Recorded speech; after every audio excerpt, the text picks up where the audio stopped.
These are €0 banknotes, collectible souvenir notes sold at landmarks all over Europe. And whilst real euros are really quite plain and boring, these notes are like an encyclopedia of the continent, enabling you to virtually travel through its countries and cultures. And that's exactly what we did in the last video, travelling through France, Monaco, Andorra, Spain, Portugal, the UK, Ireland, Iceland, Norway, Sweden, Finland, Russia, Estonia, Latvia, Lithuania, Poland, Slovakia, the Czech Republic and Austria. Today we pick up where we left off, starting with Germany, so grab your passport and join me as we journey through the remaining countries, plus further afield. If you enjoy this video, please consider subscribing. Our first stop is Berlin to see the Brandenburg Gate. Just to recap, this is a note from a 2017 polymer collector's set, whilst the rest of the notes are paper. It features two transparent windows shaped like the footprint of the Eiffel Tower and includes most of the security features from the ordinary notes, including microprint and UV ink. The Brandenburg Gate is also included on the reverse of all €0 notes.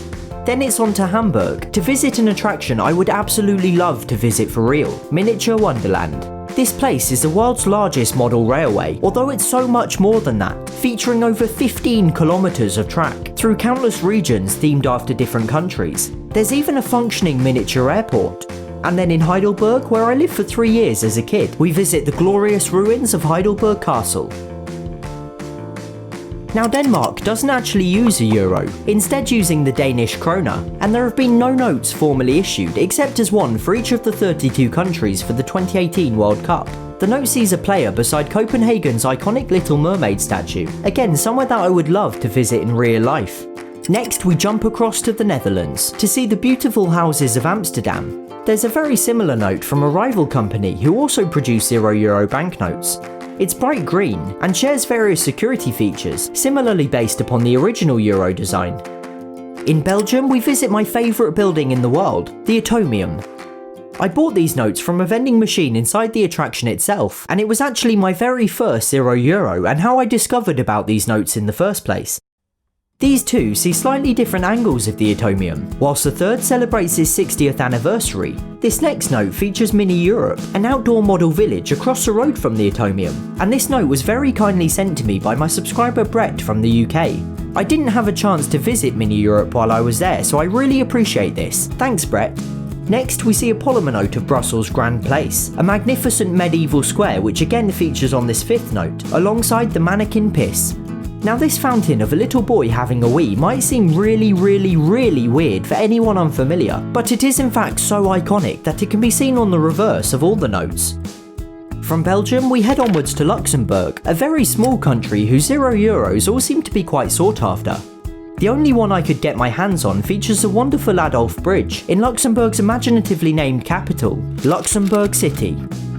In Switzerland, we see a cable car in front of the Matterhorn, the mountain famously depicted on Toblerone bars, as well as a pair of St. Bernards and the Jungfraubahn, Europe's highest railway, beside the Sphinx Observatory at its highest station. Interestingly, Switzerland is the only country to feature its own flag on the notes, as opposed to a flag of Europe reading Souvenir Euro. Granted, Switzerland use their own currency, the Swiss franc, and they aren't part of the EU, so this sort of makes sense. But then neither is Norway or Iceland or Andorra or Russia, yet these notes all feature the standard flag. I'm not quite sure why this is, but I think it's a cool little quirk. Maybe it's just something Switzerland insisted as a condition for taking part in the scheme. Let's continue south into Italy, starting with the Milan Cathedral, begun in 1386 but taking almost 600 years to finally complete in 1965. In Venice, we see the stunning Rialto Bridge, a 16th century stone bridge lined with market stalls, and one of only 4 crossings of the Grand Canal. In Rome, we visit the Colosseum, a wonder of the world where gladiators once fought, before heading through the crowded back streets to the Trevi Fountain, one of the most famous fountains in the world. It's said if you toss a coin into its waters that you'll one day return to Rome. Next we hop over the border into Vatican City, where we see both a polymer and paper note of St. Peter's Basilica, as well as a portrait of Pope Francis waving outside it. Vatican City is the smallest country in the world and surrounded entirely by Italy, one of only 3 countries to be landlocked by a single other country. Another is San Marino, also landlocked by Italy and the world's 5th smallest country. San Marino is incredible, one of my favourite places I've ever been to, and this first note sees the Palazzo Pubblico, home of its government. The second sees the iconic view of the Guaita Tower, one of 3 mountaintop castles that appear on the country's flag. Because I was so enamoured with this place and these banknotes, I'm giving away 5 of the Palazzo Pubblico designs over on my Instagram, @HalfAsleepChris, so make sure to head over there after this video for a chance to win one. From San Marino, we jump back over Italy and into Slovenia, where we see its beautiful capital, Ljubljana. We see a dragon from the aptly named Dragon Bridge, beside the Slovenian Philharmonic building and the monument to national poet Franz Prešeren. Despite not using the euro, in Croatia, which uses the Croatian kuna, we see a trio of €0 starting in capital Zagreb. There's the Zagreb Cathedral, the tallest building in the country, with St Mary's Column which stands directly outside it. In Pula, we visit the Pula Arena, a remarkably well-preserved Roman amphitheatre that you'd be forgiven for mistaking for the Colosseum, before heading down to the picturesque coastal town of Dubrovnik, a UNESCO World Heritage Site, famously used as a filming location for King's Landing in Game of Thrones. Next up is Serbia, which like Croatia doesn't use a euro, instead using its own currency, the Serbian dinar. And like Denmark, there aren't any notes formally issued except a 2018 World Cup design, seeing a footballer in front of the Temple of St. Sava in the country's capital, Belgrade. Romania is our 3rd consecutive country that doesn't use a euro, using the Romanian lei instead. Regardless, there seems to be a good few designs, including this one of Dracula outside Bran Castle, often referred to as Dracula's Castle. It's not really known if author Bram Stoker ever visited this castle, but it's the only one in Transylvania that matches his description, and that seems to be good enough for everyone. Bulgaria is our 4th country in a row that uses its own currency, the Bulgarian lev. I could only find a single note ever issued here, portraying Saints Cyril and Methodius, creators of the Slavic alphabet. Next is Greece, which does use the euro. We see the Acropolis of Athens, the ruins of an ancient citadel, and once again, somewhere that I would absolutely love to visit for real, beautifully portrayed on a note from the Polymer series. I mentioned this in the previous video, but I just want to reiterate that there are literally thousands of €0 notes, and I'm only showing the ones that I physically have. So for instance, for Greece, there are tons of different designs. It just so happens that the Acropolis is the only one in my collection. Anyway, let's sail across to Malta. This first note depicts Gozo Harbour, and although I can't quite put my finger on why, it's one of my favourite notes in the series. I think maybe it's just cool or unusual to see an aerial view of something portrayed on a banknote.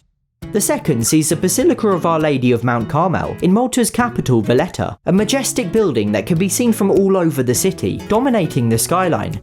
Turkey follows, where we travel to Istanbul, a city that straddles 2 continents, and a country that uses the Turkish lira. This note features the Hagia Sophia Grand Mosque, again a building that dominates the skyline. Having never been to Turkey, this has always been the landmark I associate most with the country, with its majestic towers and magnificent domes. And then finally, we reach a trio of countries, none of which use the euro, but whose currencies I don't actually have to show you. In Georgia, we see a note portraying Stalin, Georgian-born revolutionary who's certainly a controversial choice for a banknote. In Armenia, we see the Titsernica Bird Memorial, the country's official memorial to the victims of the Armenian genocide, and the centre of the country's yearly Remembrance Day events. And lastly, in Azerbaijan, the note features Azerbaijani statesman Mehmet Emin Resulzade beside Nuri Kiligi, who, although I don't claim to fully understand the history, again seems like a contentious choice. And that's pretty much it, for Europe at least. If I haven't included your country, I apologise. It's either because it hasn't issued any notes or that I don't know of any that have been. But oddly enough, that's not where these banknotes end. You see, countless other countries around the globe also have their own €0 designs. In Canada, we see Banff National Park, and the skyline of New York in the United States. There's a Peruvian design displaying Machu Picchu, and one from Brazil depicting Christ the Redeemer in Rio de Janeiro. In Iraq, we see the Gate of Babylon and the Hanging Gardens of Babylon. Plus in India, there's a whole series celebrating the 150th anniversary of Gandhi. This Indonesian note celebrates the country's orangutans, whilst Macau celebrates the city's architecture. Mount Fuji can be seen on one from Japan. And then all the way in Sydney, Australia, there's the Opera House and Harbour Bridge. Once again, this is by no means all of the international notes, just a comparatively small selection I have. So why do these notes exist? Well, this leads me to the big criticism of the €0. What started as a charming and quirky souvenir has subsequently grown into a sprawling and endless cash grab in the eyes of many. In other words, they've sold out. which is a somewhat paradoxically impressive feat with banknotes worth literally zero. My issue is that when I start collecting something, this little light turns on in my brain and I want them all. And normally for banknotes, this is actually achievable. You can quite feasibly collect all the banknotes from, say, a particular country, a task that's often decidedly more difficult with coins. But you can't possibly hope to collect all of these notes. There are thousands upon thousands of them. When challenged about this, a €0 creator, Richard Fye, basically said that people should approach it similarly to stamp collecting, where people collect stamps with different themes, so stamps with flowers on them, or birds, or from a particular country, or whatever it may be, rather than simply trying to collect them all. I can't help but disagree. I think it certainly has turned into a shameless cash grab, a once again paradoxically lucrative license to print worthless money. That said, I adore these notes. They definitely rank among my very favourite in the world, and I will continue to buy them wherever I see them available whilst travelling. I just don't think I'm going to fall any further down the eBay rabbit hole. Remember to head over to Instagram now for a chance to win one of the San Marino notes.